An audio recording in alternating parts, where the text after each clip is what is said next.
can keep on studying and get good grades and still contribute to the economy. Because it benefits pretty much everybody. I beg you to propose. I thank the lady for a fine speech and invite the member of opposition to continue the case for the other side. Hear, hear.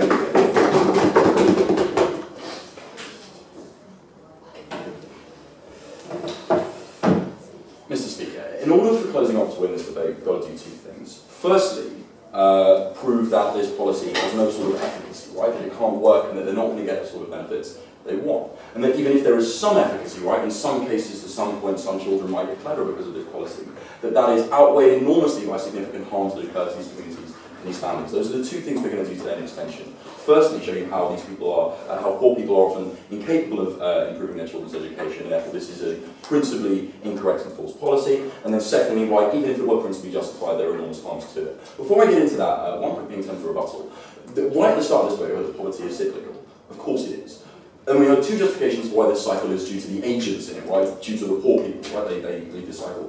Firstly, that they're incapable of helping their children's education in terms of finances. That doesn't change under this policy in as much as it's an end, right? You don't get more money for tutors to make your children cleverer. You are rewarded if your children are tutored well. You don't get more capability to educate your children, given that this isn't a policy which is a means but an end. And secondly, that they're unwilling, right? This had a much less analysis and was broadly just assertive, right? First of all, we say this won't change in as much as you have the same incentives. This is why I make it mention my POI. They say, oh no, these incentives are different because under the moment getting a job in the future is too nascent and too far in the future. We make that more central.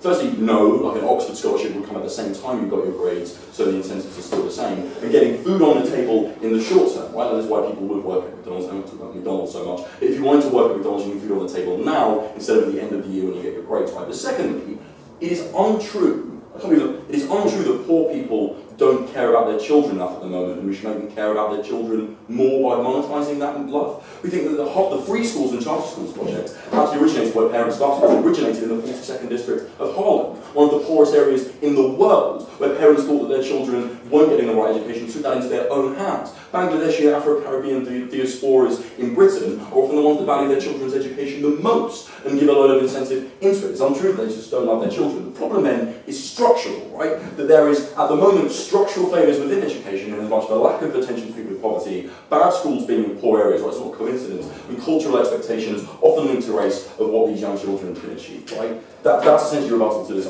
point that they're unwilling to do so. They are willing in the organisation to change that. Quickly, this thing about like part-time jobs, we find this saying that child labour is still illegal, that there aren't many 9-year-old plumbers, and at the point at which you become 16, we think that you still have the incentive to get food on the table and work at McDonald's, in as much as even that 30% increase in benefits will be at the end of the year, right? If you can't feed yourself, that this policy doesn't change that, right? So that's why part-time jobs are probably relevant to this debate. The stuff about choice I'm going to go into from my points. First, capability, right? And the ability to help. We think a principle that incentivises certain types of behaviour and penalises the absence of that behaviour are only justified when people can fully realise the behaviour that we're talking about, right? What did that kind of slightly wanky statement mean? It meant that we say to people, we will take away your job seekers allowance if you don't look for a job, because it's clearly in their ability to, like the things we actually measure, turning up at the job centre, and if they're being offered jobs, not turning them down. It is not justified for the state to say, we are going to look at how, what kind of jobs you are being offered. Because at that point, that person doesn't have full control over that. They can jump, but they can't control how high. We think it is absolutely principally fine to expect people to do things that they are able to, but not that they are willing to do. It's principally wrong. Why does this actually matter, right? Because the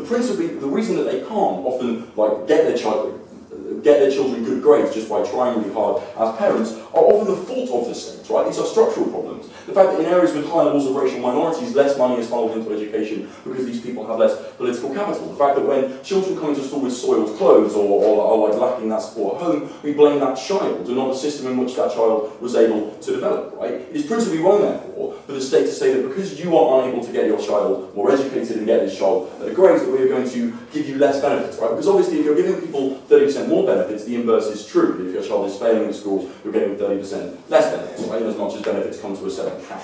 Like, it's not saying that you're going to take it away, but you're certainly not realising that extra money. We think it's principally wrong in as much as you are unable to do so, and there are structures that prevent you from doing so. But then let's look at the second one, like the harms, because even if they kind of say, there are some cases in which parents might, make their children want to do more somehow, right? We think that in those rare cases, if they do exist, which we don't say they do, there are enormous damages to equating less benefits with failure at school, right? We think there are 4 of these, right? reasons for. Firstly, that you compound the poverty these parents find themselves in. When you have parents of children which aren't doing well at school, and you say you're now going to get less money, right? We're not going to target the money at you because your child is failing, you're going to get the same level of benefits, whereas someone down the road who is doing well are going to get more benefits. At that point, you make them less able to pull their children out of poverty, in as much as they're not accessing those extra funds that they clearly need. You make it less likely that they're going to get out of that situation, not more likely, right? In as much as only those children that are doing well are going to get the money, you compound that poverty, right? Secondly, you enormously damage the child. They said they rebutted this, but they essentially just said the inverse of the statement that families are going to be divided and just asserted it's true. In fact, let's actually look at the situation in terms of both choice and in terms of pressure. When you know that in order for your family to feed themselves, or even if it's in a less extreme situation, go on a holiday for the first time in 10 years, you need to get an A or a B, and you get a D. When you come home and say, I'm sorry, I got a D on that test, and their parents know that's going to be reported to the local civil service and they're going to get less money, yeah, go ahead. Yeah, look, for all the reasons you give, underprivileged neighborhoods typically pressure kids to do a lot of things, like making money, like going into crime, like going into labor. I think while education isn't a perfect pressure, it's far preferable to the immediate alternatives. It's literally not what I said, that poor people push their children into crime. Actually, quite often they push their children into education at the moment, right, and that's a good thing. In as much as that's already true, this policy is ineffective, and as I'm saying right now, there are serious harms. Damage to the child. If you're 8 or 9 years old and you're being told if you fail this exam, your parents aren't allowed to go on holiday, that's hugely damaging to you. In terms of choice, if you say, oh, I'm going out to play with my friends now, and you say, hang on a minute, your dad has been unemployed for 10 years, he currently is looking unhealthy, he isn't able to eat, isn't able to go visit his family, he might live in another country. Why are you going out to play with your friends? You need to study so we can access that extra money in order to gain these things. That's a horrible thing to do to a child, and something which is going to damage that family cohesion. Finally, and very importantly, the societal message that this sends out, because what it says is if you are poor and your child is stupid or doing badly in exams, it is your fault. You haven't been failed structurally, you were able to help them, then you didn't help them. This is a damaging message, not only in and of itself, but also what it does to politics, right? Because if you say that these groups are responsible for the stupidity or so-called stupidity of their children, you decrease the ability of people to advocate for policies which would help all children, right, with pupil premium, which goes to children regardless of their grades, but because of their backgrounds. You say it is not the fault of your poverty, but the fault of your parents that you're getting these grades, and you therefore make it less likely that parties who wish to help these people on a poor level will benefit. Mr. Speaker, the poor don't get bad grades because they're feckless and lazy. It's because there are serious problems with capacity that get worse under this policy in terms of farms. For all these reasons, I urge you to. Thank you. And now to conclude this debate for the government side, please welcome the government whip.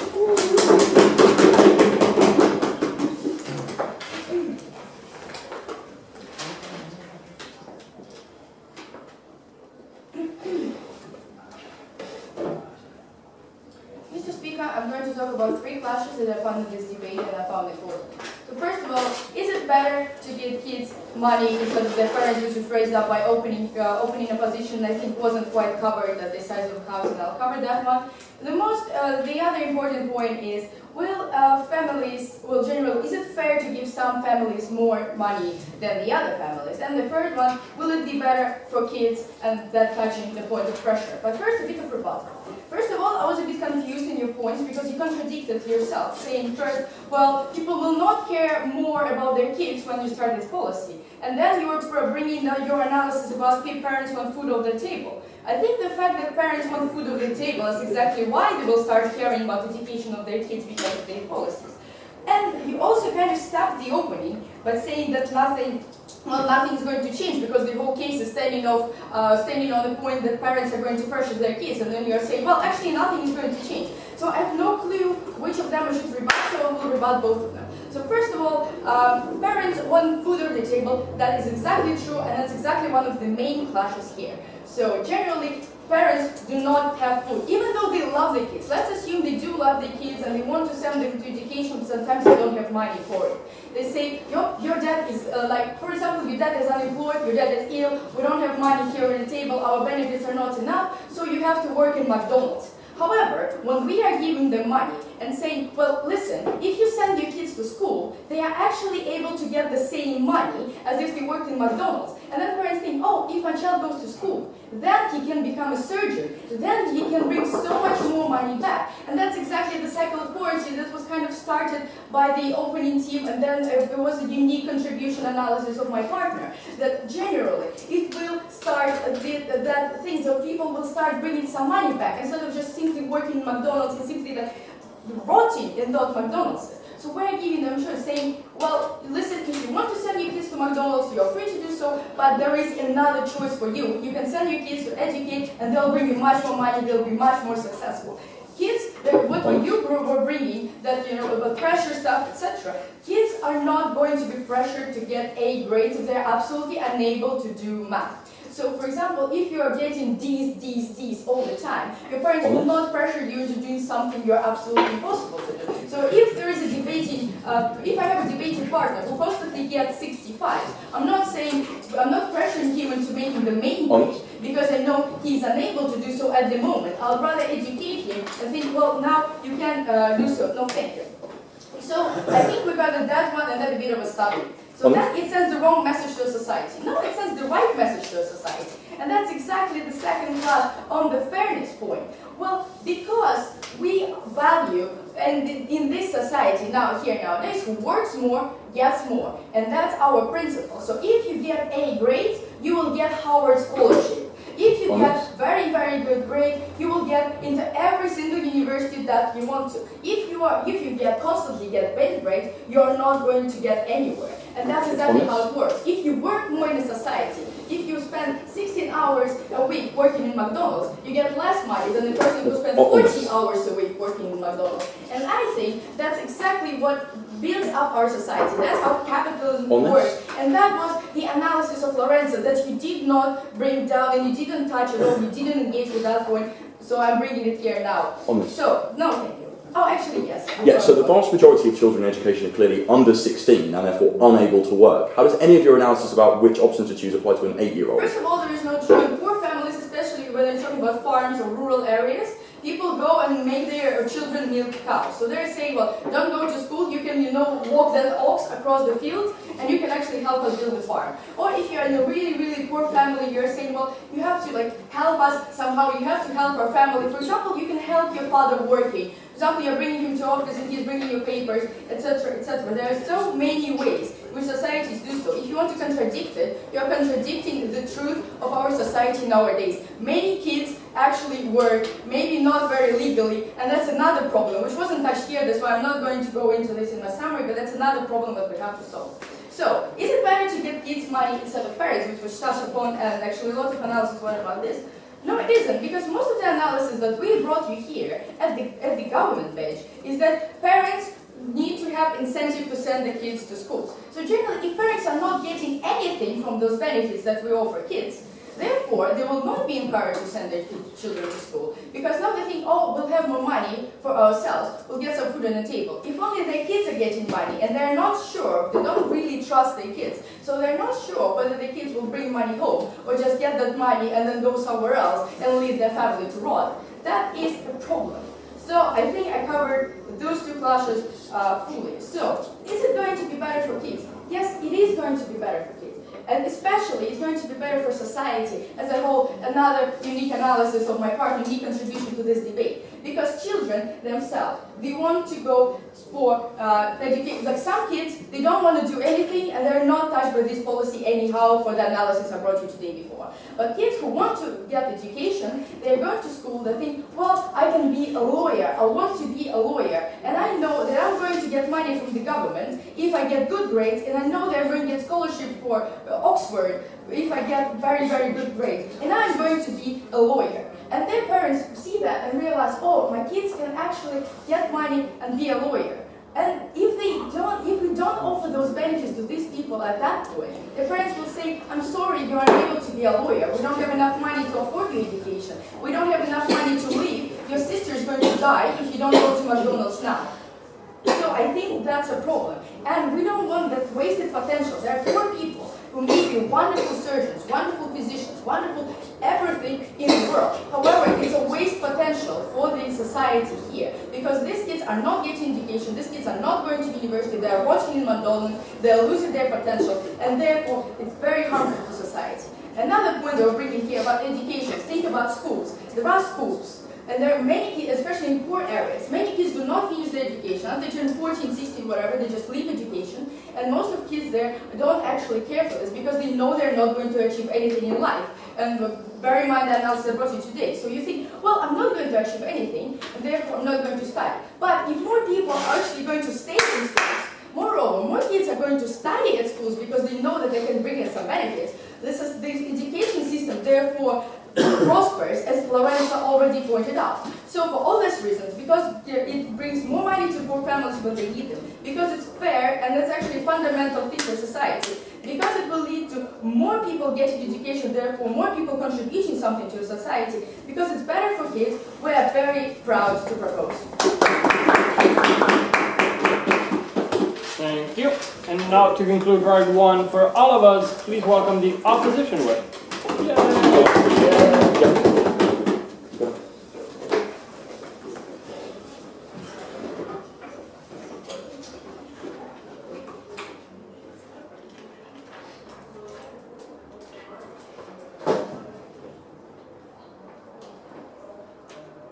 Mr. Speaker, the rate of life and educational success is not held on a level playing field.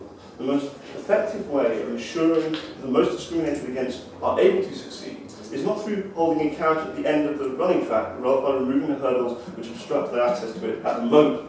That's what we do on our side of the House. And that is in fact the clash which defines this debate. On one side, we have a side which refuses to acknowledge the social structures which are in place, which mean that those who are poor are much less likely to do well at school. On the other, we have a side which is able to see that this is the most important thing in the debate, and furthermore provide ways to get through it. For that, however, two little pieces of extraneous rebuttal, just because it keeps coming up inside government. Firstly, we assume that this debate is probably held in Western liberal democracies where children are educated and there are sufficient benefit systems for us to modify in the first place. Most of these are not agrarian forced labour societies, so all the stuff about being forced to work on a farm at age 9 is probably untrue. But secondly, we also say that parents already understand, right, that making money relies on good grades. That's why in the poorest areas in the US, in District 42 in Harlem, they set up these free schools, because they have that aspiration for their children already. There's already that huge aspiration. It doesn't need to be dripped in weekly to their bank accounts. So thank you. 2 points of clash then. First of all, I want to talk about an individual's ability to change. Whether this is about an individual's capacity and ability to, whether that's the problem, or whether the problem rather is more structural, societal, and how we can affect that. Secondly, I'm going to be talking about the societal level harms, so it's wider groups. Okay. As I said in my introduction, there's a dichotomy within this debate between those who simply see individuals as sort of like rational actors who just want to maximise the benefits that they have immediately, that simply say that, oh, if I get money for getting a good grade, I will therefore now get a good grade. Versus another side which says, no, that incentive already exists. Being poor isn't fun. People don't want to stay poor forever. People don't want their children to stay poor forever. Everyone wants their child to grow up to be a doctor or a lawyer or to do well at school. And we give you evidence for how this is the case. The Free Schools Programme in the UK, the Free Schools Programme in the US receives the most support in the poorest areas, where people are most desperate to get that high level of education for their children. Right then, what do we get out of side opening government? Opening government is a very confused idea of what the individual looks like. One side they tell us that they're lazy, they're feckless, that they're not doing enough work. And on the other they tell us that they're working every hour God gave in McDonald's. We say that the reason why that they have this idea is because they look at the individual simply as a rational individual actor. That conception only makes any sense when you go, hang on, no, the individual always wants to do well, but the reason why they're not doing well at school isn't because they're lazy and they're feckless, but for the same reason that they say that they're going to be working, rather because there are structural problems which they can't actually do well in education. What do these structural problems look like? Alan told you 3. First of all, that there are things like teachers' expectations, that teachers simply do not expect, and thank you, teachers simply do not expect children to do well. They will go into a classroom full of smart children and be aiming to get them to pass, not to get into Oxford. That is first of all a problem. Secondly, the parents don't have enough time to provide the assistance that other children might get with homework, with reading, for example. And finally, especially for immigrant communities or ethnic minorities, they might be just simply taught in a medium which is completely foreign. Being taught poetry by sort of old white people who are dead might not necessarily actually gel with you. It touches none of the cultural bases which you yourself have. It makes much more sense to teach someone in a way which they understand, in a way which is good for them. Look, creating a critical mass of culture and social acceptance to educating changes the very sort of constraints that you're talking about. It makes me able to choose to educate myself, even without parental involvement. Can you repeat that very, very quickly? So I can quite We're changing the social atmosphere to make it socially acceptable No, to the study thing with you're a doing critical exactly mass. the opposite, right? Because you're not saying all of a sudden education is about the social atmosphere or the structural problems I just described. Rather, what you're saying is that poor people need to just be incentivized to work harder. They're not working hard enough. They're not pushing their kids hard enough. That's what you're saying with this policy. Right, why does this matter so much? First of all, the principle. We say it's unjust. We say, first of all, like, you know, intelligence is often quite arbitrary sometimes. We think because you're not doing a value-added system, but just saying on grades, it seems unfair to just give clever people more money. More than that, however, right, you're punishing people twice. You're punishing the people who are already punished by the structural problems that I told you about before. So, like, first of all, the rest of the community now earns more, right? So they are actually poorer because the prices in their community will start to go up. If you are living in an area where other people have more money than you do, prices increase slightly.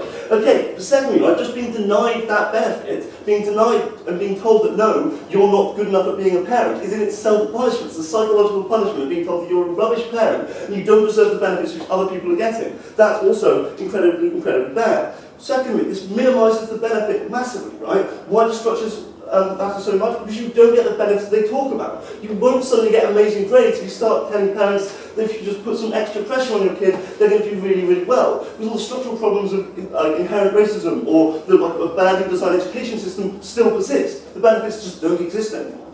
Thirdly, you suddenly change the focus on education, which is what I said to Ari, right? All of a sudden, education isn't about the structural causes which matter, but rather it's about individual parents putting more pressure on their children. Why does this matter? Firstly, because we like to hear good things. So that means the parents who are getting these welfare payments will be like, yes, I'm a good parent, I want to tell other people about me being a good parent.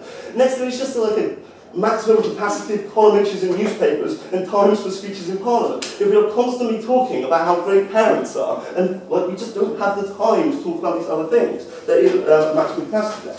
Secondly, then, of societal level, right?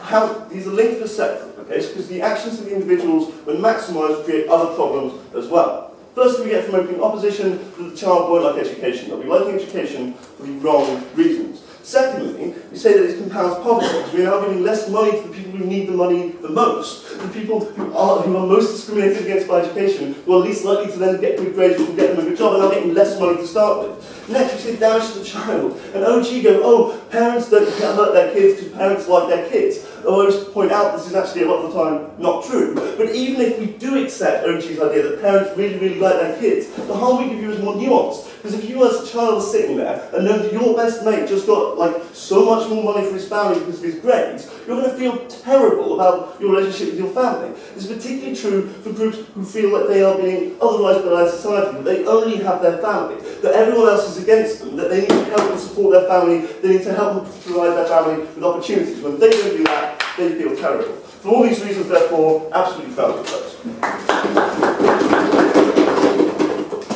I thank you all for an interesting debate. Across the floor, shake hands.